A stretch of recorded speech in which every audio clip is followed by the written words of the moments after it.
siswa-siswi kelas 11. Berjumpa lagi di pertemuan ke-7. Kita masih membahas tentang teks eksplanasi. Pada pertemuan 6 minggu lalu, ini sudah menjelaskan tentang pengertian, tujuan, ciri-ciri, struktur, dan kaidah kebahasan teks eksplanasi. Nah, sekarang pada pertemuan ke-7 ini, kita akan berlatih menulis teks eksplanasi sesuai struktur dan kaidah kebahasaannya. Mengingatkan kembali apa saja struktur teks eksplanasi, yaitu yang pertama, pernyataan umum, berisi tentang penjelasan umum mengenai fenomena yang akan dibahas. Lalu yang kedua, deretan penjelas, berisi tentang penjelasan proses, mengapa dan bagaimana bisa terjadi suatu fenomena. Lalu yang ketiga, interpretasi atau simpulan, merupakan intisari atau simpulan dari pernyataan umum dan deretan penjelas. Kaidah kebahasan teks eksplanasi, yang pertama menggunakan kata bermakna denotatif. Lalu yang kedua menggunakan kata teknis atau istilah. Yang ketiga menggunakan kata kerja atau verba kausatif. Yang keempat menggunakan kata kerja pasif. Yang kelima menggunakan kata keterangan waktu. Yang keenam menggunakan kata benda atau nomina. Dan yang terakhir menggunakan konjungsi kausalitas dan temporal. Nah, bagaimana langkah-langkah tulis teks eksplanasi?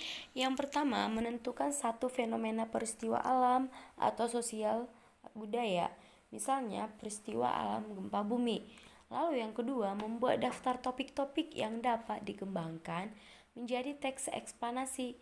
Lalu yang ketiga, menyusun kerangka teks, yaitu dengan menomori topik-topik itu sesuai dengan struktur baku dari teks eksplanasi, yang paragraf-paragrafnya dapat disusun secara kausalitas atau kronologis.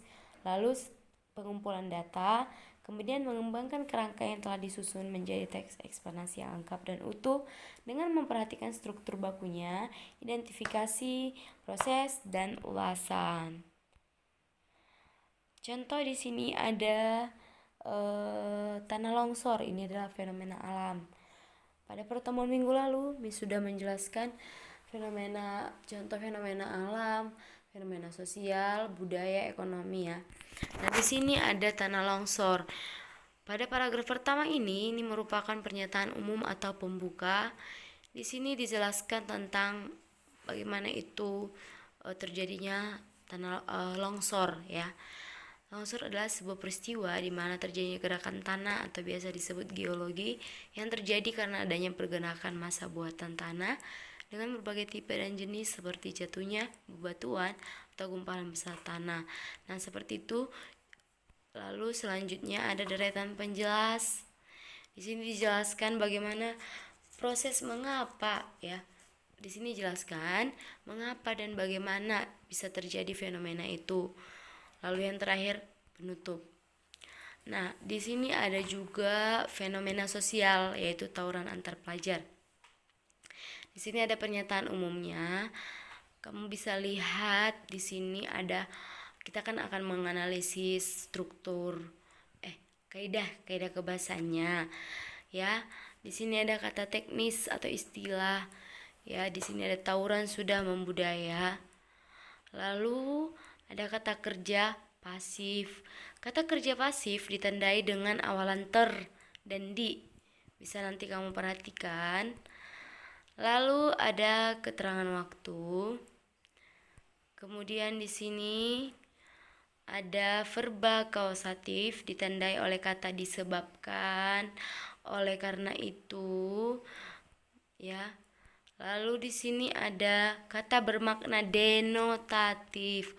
Pada minggu lalu sudah menjelaskan kalau denotatif itu bermakna sebenarnya, kebalikannya yaitu konotatif.